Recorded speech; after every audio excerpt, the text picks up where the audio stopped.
again, this is another story time where I have to preserve the privacy of people and this and that. So I was in a very not so good situation, and it wasn't a situation I chose to be in.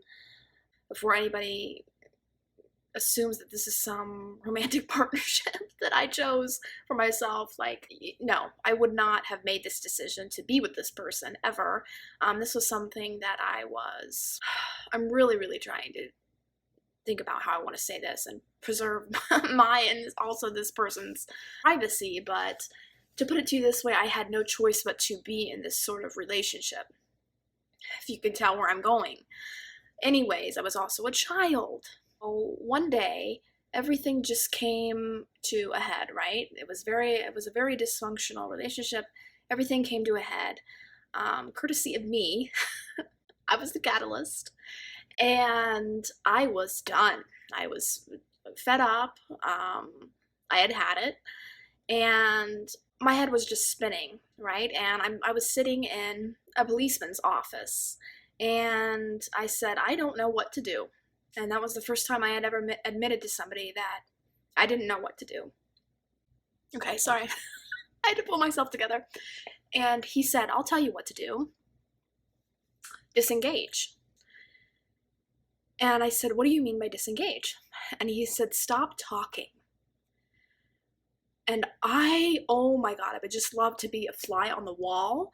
This is, seriously, because you guys should have seen the look on my face was so dumbfounded. I probably looked at him like he had 4 heads, 5 eyes, and 3 legs.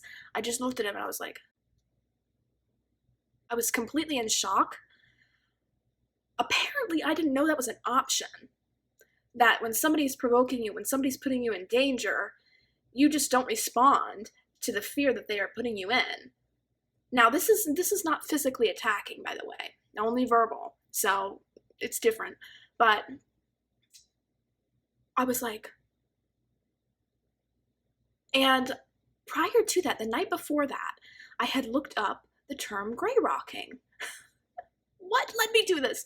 I don't know. I just came across the term gray rocking, which is when somebody provokes you and they're really trying to put fear in you, usually a predatory type of person, basically you ignore them.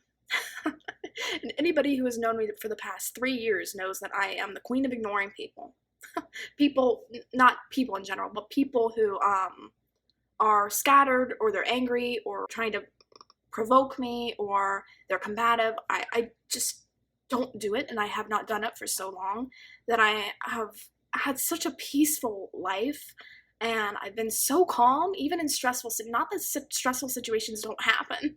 They happen every single day. In fact, I'm going through a very stressful situation right now, but I'm calm because I trust myself to make good decisions. And this was the first great decision. Not that I made poor decisions before, I didn't. Like I said, it wasn't my decision to be in this relationship. This was something I was born into. And it completely changed my life. So I said, okay, you're saying disengage.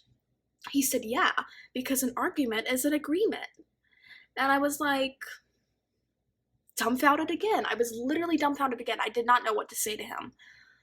In my mind, it was, you defend yourself when somebody's trying to argue with you, or, you're gonna get, I don't know. I don't even know what I was thinking. I probably wasn't thinking. And I can't blame myself for wanting to defend myself in those types of situations.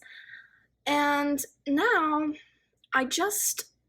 when you gray rock enough, when you ignore combative people enough, you don't attract them at all, A. B, if you were to come in contact with a person who is like that, your response is totally different, and you realize that they don't have an effect on your emotional state anymore. They don't have an effect on your nervous system. And that's a big one, because when people get in relationships with hectic people, what happens is they start to gain weight, they stop looking after themselves, they become scatterbrained. What that is doing is you're allowing that person to affect your nervous system. And that is why you have to completely go no contact with people that are like that. When he said an argument is an agreement, I finally understood why no contact was important. Because if I broke that special decision that I made, to my special promise that I made to myself, I shouldn't say decision, the special promise I made to myself, which is that I would keep myself safe, I would be breaking that promise by engaging in an argument. Not only is it not who I am, who I really am, it's reopening the defensive part of myself that I will never reopen ever again. My guard is down. I feel really at calm and at peace with myself, even when stakes are high, even when I'm in stressful situations.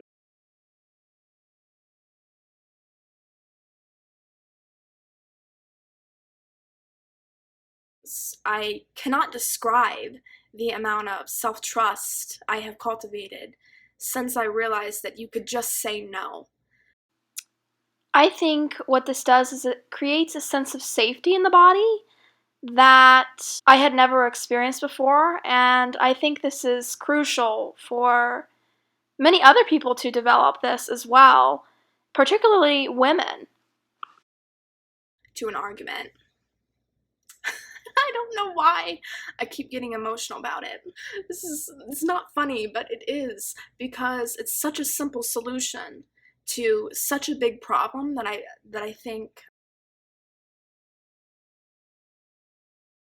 Also, let's say you have a person that you swore you would go no contact with, right? Well, no contact is hard if you're still emotionally attached, right? And that's why I make all my emotional detachment videos. I've made 2 so far, I think, 2 or 3. Watch those if you haven't already. Not trying to sneak a promotion in here, but also, I wanted to say I'm aware that my audience is, last time I checked, 75% male. I'm aware of that. But I really want mainly women to watch my emotional detachment video. That's why I said for women on one of them, because that is the biggest problem, I think, with a lot of women today, is that they're emotionally attached to the total wrong people. And that, like I said, once you emotionally detach, you start to make sound decisions. But I'm sorry if this is all over the place. But yeah, I mean, if you're a man watching this, obviously I would want you to create a sense of safety with yourself. But men, to me, already do that naturally. It's women that struggle with this the most, in my opinion. Seriously, because that's going to explain why no contact is so hard for you if you're struggling with that. Because I really didn't struggle with it emotionally. Like, I was totally emotionally detached by the time I decided to go no contact. I was done. Trust me. I was done. It was over, you know? So if it's hard for you, you will find yourself going back to that person, whether you guys are romantically linked or not, or you might go back to them and da da da da da. What people don't realize is that opens you up to other situations that are similar to that one. Whether you believe in this or not, I believe it sends a signal to other people. We're all primitive beings, and we all sense each other, of course. That's just science. If I break that promise to myself that I would keep myself safe, and I go back to this person, that sends a message to other people that are combative, argumentative, and unsafe to be around, and says, "Oh yeah, I think I'll actually pursue a relationship with Madeline now. Now that she seems open to that again, open to having relationships with people that are not worth having relationships with at all." So it sends a certain message out to other people.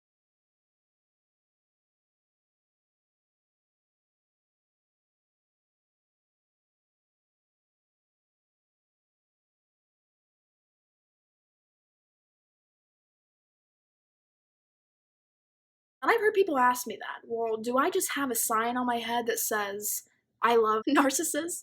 Or do I have a sign in my head that says I love people who hate me, you know? Yes, you do. Yes, you do. Because, and the only way to take that sign off is to completely disengage. I hope this gave some of you a new perspective on, like I said, the importance of no contact. Now, unfortunately, the way I had to find it out was by law enforcement. That actually, I already had an interest in law enforcement, but that already piqued my interest in that even more. The more I talked with him, but yeah. Also, I can vouch, it is 100% worth it. You will only make better decisions from there. You can't really go downhill after you've made a great decision, such as no contact or great rocking. So yeah, that's pretty much all I wanted to say. But I hope this helps somebody out there. Think more about arguments in general and how they deal with difficult people. I just realized I forgot to clarify something. So by disengage, when he said just stop talking, he literally meant just stop talking. So let's say somebody, let me just give you an example so people don't get confused or whatever.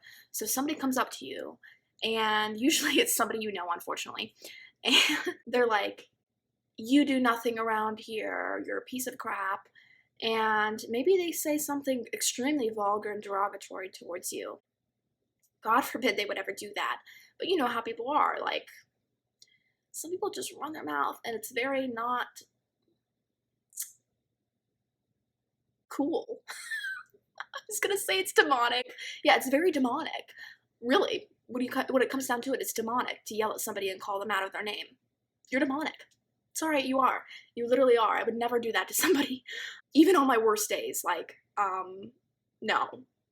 No. No, I don't even do it as a joke, so no. So anyways, so somebody comes up to you and they're like, yeah, nah, nah, nah, you know, what are you going to say back? The knee-jerk reaction is to obviously yell and say something in your defense. Well, at least I do this, and well, at least I am that, and, you know, unlike you, I am this. You're constantly convincing them that you are not what they just accused you of or called you or whatever. What you're doing there is convincing, like I just said, when you should just be conveying that you are a person of class and dignity. And a person of class and dignity, as weird as it sounds, because he demonstrated this for me, would literally just sit there. Now, some people have little classy comebacks. I don't. I just sat in silence. I was like, and it's unsettling. It's unsettling to sit in silence when you know somebody is attempting to attack you. It is odd, but you will get used to it. And what you will notice is that they will just be really freaked out by that. You think it makes you unsettled. It will make them feel 10 times more unsettled than you are. Trust me. And it reminds me of this one clip I am going to insert of a man that tries to rob a store. And he says, everybody get down.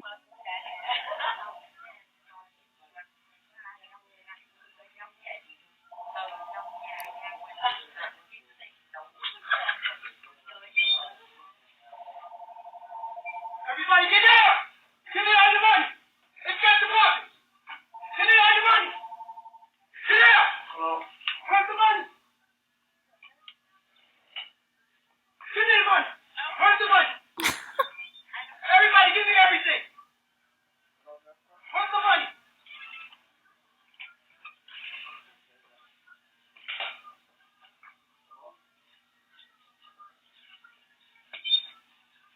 Give me your money.